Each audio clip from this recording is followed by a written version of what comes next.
Hi guys, blessed be. Welcome to the Luna's Corner. I'm Luna Jade and thank you again for watching. So today we're going to be talking about, Wicca. So this is not going to be a subject all the time, but it is very important for a lot of people to understand where Wicca comes from. So here we go. So let's talk about the beginning. So although there is a vast amount of information of where paganism started or about paganism in general, there's no recollection in history where it began, when it began, who it came from. So there's no way to pinpoint exactly how old it is, but it is very, very ancient. There are different variations of it, making paganism like an umbrella term for all kinds of other practices. I spoke about this in a previous video, so if you want to go check that out, click the link below. Let's talk about Wicca. I'm sure a lot of you heard this before, but not all witches are Wiccan. And believe me, they will tell you I'm not Wiccan, and they will let you know. But all Wiccans do practice witchcraft.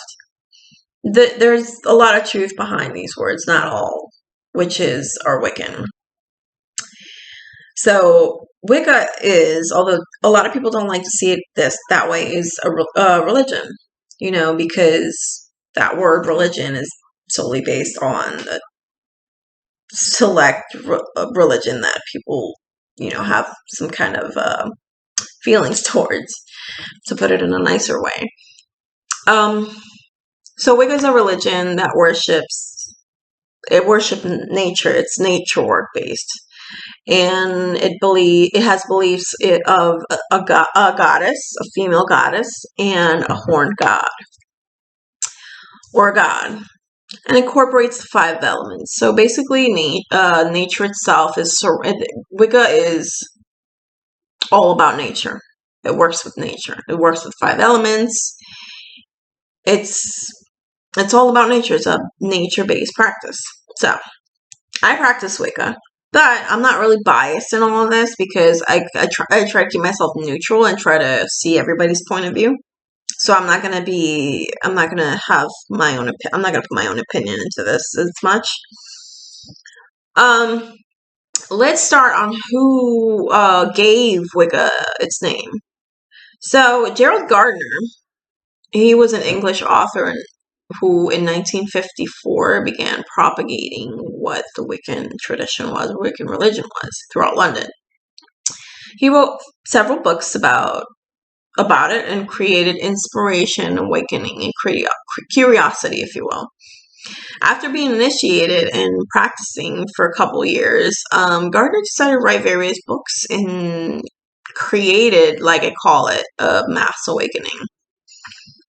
In the late 50s, the religion had already spread out to Australia and the United States. So this form of Wicca, the very first form of Wicca, is called, or is referred to as, Gardnerian. So there is different traditions of Wicca, and they're not all the same, and they have different variations, a lot of similarities, and they basically the majority of them base off of what Gardnerian is. Let's start. British traditional Wicca is Gardnerian. That's the very first one, and this is where the others branch out of. Alexandrian Wicca, Central Valley Wicca, Algar Wicca, Blue Star Wicca, Eclectic Wicca, Saxon Wicca, Celtic Wicca, Dianic Wicca, Fairy Wicca, Georgian Wicca, Odyssean Wicca, and if I'm missing a Wicca, please let me know. Comment down below and I'll figure it out. Okay. I won't go into detail about each and every one of them. I will just give a brief explanation of what each and every one of them is, or what they practice. So this way you can choose what would be something more of your liking. So let's begin. We'll start with Gardnerian Wicca. It's a form of religion, witchcraft, formulated by the author Gerald Gardner. Although many like to claim that he discovered Wicca, he merely spoke about the different ancient and native practices and published books going more into detail about the subject. Having some restriction, obviously his coven wasn't all agreeable to it, so they said if you only talk about the tradition itself, then it's okay, but you're not allowed to talk about our rituals, our practices. Like, you can't go into details, and that's absolutely understandable because it's kind of a private thing. So let's move on. Having some restriction on that side, the high priestess and the high priest kind of objected on the whole publishing their secrets and stuff, so they decided to hold that information and kept it to themselves, which, in all sincerity, a lot of different traditions have their own, their own rituals and their personal things, and it's very personal to them. Next one. Alexandrian Wicca. And this tradition was founded by an Alexanders in the 60s. It shares a lot of similarities with Gardnerian tradition, and it's mentioned throughout the various books on the subject. He was a member of Gardnerian coven before starting his own tradition in the 70s. Alexandrian tradition is a mix of Gardnerian practice and with a little mix of Hermetic Kabbalah. Next one. Central Valley Wicca is basically born in Central Valley, California. It is a tradition that was brought to U.S. by practitioners all the way from England, and at some point in the early 60s. It's another tradition derived from Gardnerian and Alexandrian. Algard, founded in 72 by Mary Nesnick, who attempted to fuse both Alexandrian and Gardnerian traditions, to whom she was initiated at some point. So she was part of the Gardnerian tradition. So she fused it with and made her own. It's said that initiates can trace their lineage back to Gerald Gardner himself. Blue Star Wicca. Like the previous traditions I mentioned before, Blue Star is also found in the 70s, and like the previous tradition, it derives from Gardnerian and Alexandrian Wicca. With the exception that Blue Star incorporates American Welsh. In short, Blue Star Wicca emphasizes more on worship of deity than spell work itself. Eclectic Wiga. So this is where a lot of us are probably right now. It's very rare that you decide to go into paganism and like that you find a coven, and or like that you find you decide to go into Wicca and find a coven, because it's not going to be that easy. It's not like we advertise like covens and in the paper or in TV or Facebook or whatever. So its traditions are a little bit private. It's a little harder to get into a coven. A lot of them say that you have to be invited into it. So right now, for the time being, we're all eclectic. This is an all-purpose term applied to Neo-Wiccan tradition. So basically, eclectic Wicca selects what seems the best of every tradition. So it grabs a little bit of the best of each, and with every tradition, doctrine, method, and style. So mainly practiced by a single or a group of individuals. Inclusive Wicca. So inclusive Wicca is mainly a tradition that won't exclude people of this practice due to their ethnicity, gender, background, sexual orientation, and so on and so forth. I believe this should be for all of them, but realistically, it's not. So there's that. A lot of Wiccan not a lot, but there's some Wiccan traditions that are not as inclusive and don't think that every person should practice. Next is Saxon Wicca. Saxon or CX Wicca is inspired by Anglo-Saxon paganism, although not mimicking the medieval religion itself. It was founded by Raymond Buckland, who in 1974 published a book called The Tree. This book, honestly, I've not read. This is the only book, like, this is not, this I definitely have to look into, and I'm so sorry, you guys. And as soon as I do, I will let you guys know what I think of it, and if it's a good read, or it's probably good because it's Raymond Buckland, but still, nonetheless. So this tradition worships two deities, is Woden and Freya, and it's seen as a representation of the mother goddess and the horn god, like we spoke about. Runes play an important part in this tradition, and a set of tools for ceremonial purposes are also used. So let's talk a little bit about the horn god and the goddess. So in Christian traditions, there's only one absolute god, and there is no female energy. So we just came from the male.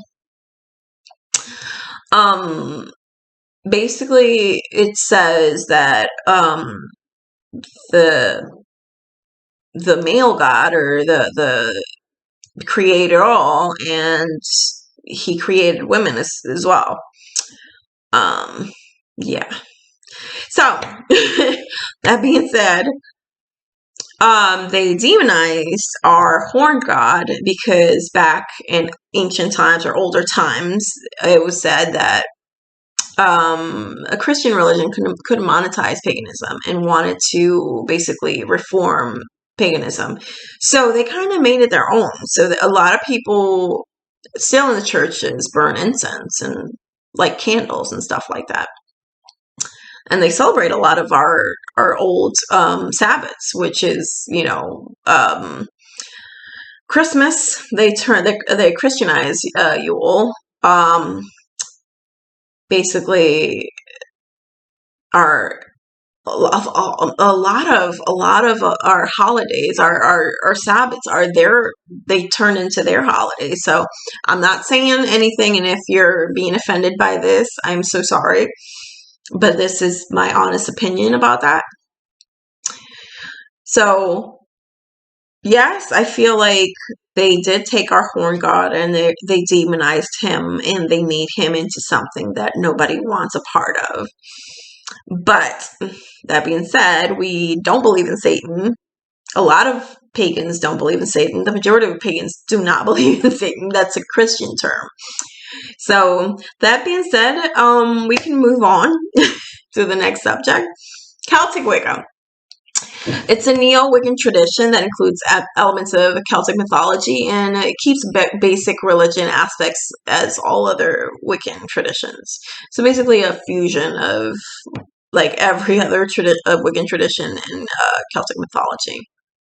Dianic Wicca. We were talking about inclusions. So Dianic Wicca is a neo-pagan tradition that also came to the U.S. in the 70s, founded by Susanna Budapest. A tradition that only includes the goddess and female leadership and empowerment. Susanna also recognized that women gave life to men as well, but as they could not do this for themselves, created dependency on women, and that in patriarchal times was used against women to take their power and leadership away. Also, Dianic Wicca is one of the few, if not the only, Wiccan tradition that doesn't completely follow the harm none law, allowing hexing and binding to be done in certain situations. Fairy Wicca.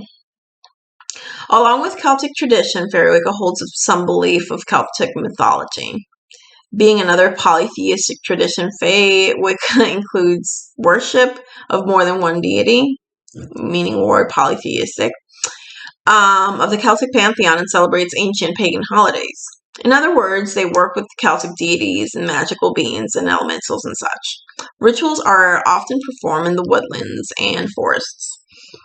I feel like the majority of Wiccan traditions do this because, like I said before, like I mentioned before, it is a nature-based practice. So we tend to look for nature. We tend to go out into nature and practice in nature because it gives our practice much more validity and more accuracy, if not more power. So, let's move on to the next. The next one is Georgian Wicca. It's a newer tradition founded by George Patterson in the 70s.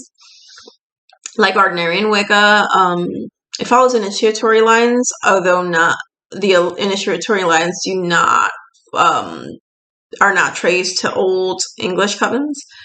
As most of these branches of Wicca, Georgian Wicca shares similarity to Gardnerian and Alexandrian Wicca. So, like, basically the majority of them based off of those two, if not Gardnerian alone.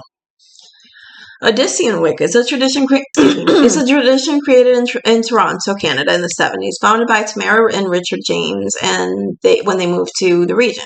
Tamara was a third-degree Wiccan, Gardnerian initiate. As such, it was very rooted in Gardnerian text and training. The tradition emphasizes on training and its priesthood, with classes taught every week throughout the span of 2 years for those who didn't or wouldn't pursue priesthood. Wiccan beliefs. Okay, so let's talk about what most of us Wiccans, if not all, and I'm not going to say all because I know I'm going to catch some fire for that. The Wiccan Rede. We believe in the Wiccan Rede. Most of us, or some of us, do. It was first discussed by Gerald Gardner, and then an early version was officially published and made famous by Doreen Valiente in the early 60s. The Wiccan Rede is mere guidelines to follow. It's not actually like a rule book. It's not canon. Like it is, but it's not like the Bible that you will be demonized. You will be condemned for not following. No, you will not be condemned. It's just guidelines to tell you this is right and this is wrong and you should do this, but if you don't want to, then this is going to come back and bite you in the butt. So, that being said, I'm going to mention a couple of them. I'm not going to mention all of them because it's like 20-something. I don't know the exact number of how many of them are, but there's a few here that I really resonate with, so I'm going to mention those. When I first started, when I began my whole path, I decided to. It's not called a self-initiation. I can't remember what it's called, but it's basically like a self introduction ritual. It's like you committing to being in this practice. You know you're ready. You want to basically engage yourself to this practice and say, this is what I want to do. This is what I want to study in and what I want to research in for the next 366 days, because it's a year and a day studies. But not for all Wiccan traditions, but most. So what I did in my introduction, excuse me, was basically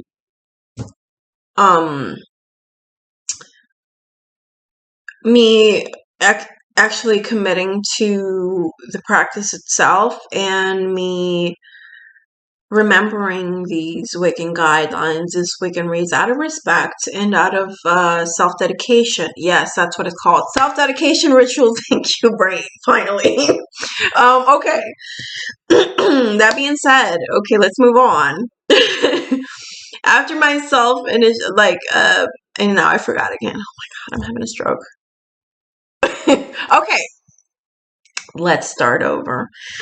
So after that ritual that I did, which I did on a full moon, that's where my path officially started. And this is what I did. You don't have to do it this way. You do it whatever way you feel is right, whatever you feel most connected to. So I chose a different, certain amount of certain types of flowers that went with my purpose. Different stones that went with my purpose, and candles with the color of my purpose itself. I wrote this whole purpose and recited it out loud so the universe and myself, my inner self, can hear it. Basically, explaining how I will commit and what kind of heart I have coming into this, and what are my purposes and why it was my calling to me.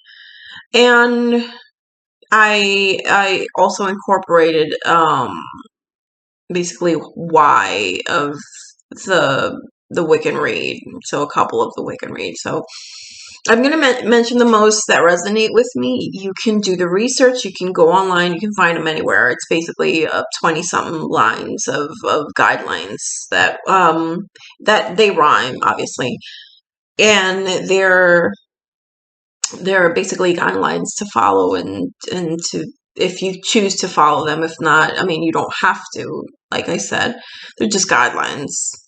So let's begin. So the very first one is, by the Wiccan laws we must, in perfect love and perfect trust. That is basically what we surround ourselves with. We have to have perfect love and perfect trust when we are in ourselves. If we are in a coven, in our coven, in our goddess and God, and obviously in the earth, we perfect love and perfect trust the whole entire time. So that is what most of us believe. And not all of us believe in the Wiccan read. I'm going to say that right now, I know, because I'm going to catch some fire later on if I don't say this. But not all of us believe in the Wiccan read. I do, but not everybody does. Not all Wiccans, at least. Okay. So this one is very, very true to me, and this one resonated with me as well, because it's very simple. And it holds a lot of truth. It goes to bind the spell every time. May the spell be spake in rhyme. Yes, that's the way it goes. So it basically says to give it some sort of, you don't listen. Like I said to a person on online in a group I'm in, like, Wiccans or witches, pagans don't need to have to know how to rhyme or throw bars or whatever you want to call it. But yes, it gives some sort of oomph to each spell, as long as you hold intention to it. So that is makes a spell very strong, in my opinion, in my experience. Okay, this one is very important as well, because it tells you how to open a circle, or what is the correct way or the better way to do it. So it says, Deosil go by the waxing moon, chanting out a witch's rune. So Deosil is clockwise. So when you open a circle, you want to start in, well, this is how I do it, and like how a lot of Wiccans that I talk to that practice Wicca, is how they practice. You start out from the north and you go clockwise. So if north is right up here, you go clockwise when you open your circle. And that's basically for protection and for warding off bad things and bad energies, and just in general to open your circle and bless it. The next one says a complete opposite. It says, Widdershins go by the waning moon, chanting out the baneful rune. So if this is the north, you would start here, but go that way. So would be obviously counterclockwise. So baneful means bad, putting it short. So it's said that a lot of people, if you if you close a circle, counterclockwise is to close, obviously. And I don't usually close it Widdershins. I close it diacetyl as well.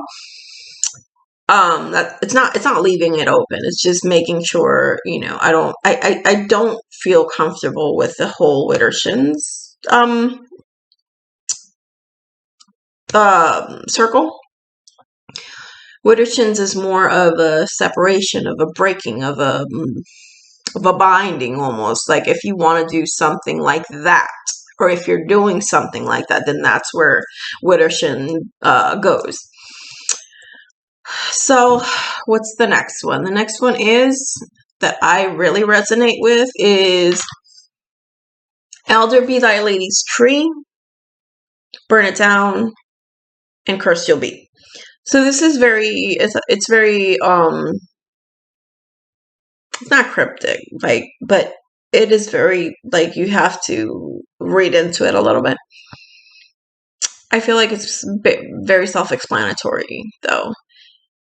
I feel like it is more talking about how we practice with nature and we don't hurt it, we don't harm it, because at the end we're going to end up harmed. Because it is true, we're like, it's a situation right now, we're not taking care of the earth. It's a whole bunch of things are happening around us because of that. We're losing our habitat, basically. And that one's that one. And the next one is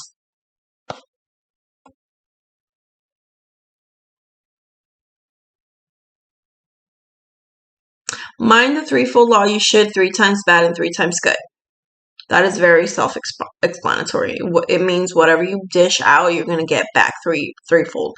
A lot of people don't believe this, and that's completely fine. A lot of Wiccans do believe this. This is what Wicca's based on. That being said, it is very important, and please listen to this. It is very important that you do not shove this down people's throats. This is your belief, remember, your belief. We're not here to... Listen, if you want to warn somebody, it's fine. You can warn somebody, but don't shove your beliefs down other people's throats, because that goes completely against what we believe in, what we are. I've seen various posts of people posting something like, how do I get somebody to fall in love with me, or how do I make somebody hurt like I was hurting, or stuff like that.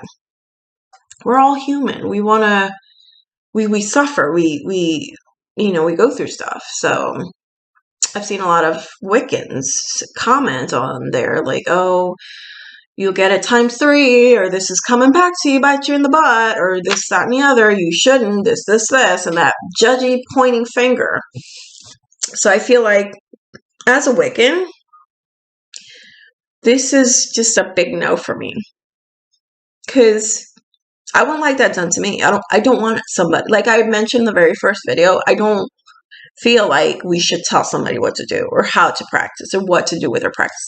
As long as you know what you want to do, what's in your heart that you should do, and what's right for you, then leave whoever out of it. It's not anybody else's. It's not your business. You don't have to tell somebody, oh, the threefold law. No, not everybody believes it. It's not your opinion is not required. Moving on. Sabbats. Okay. This is something that is very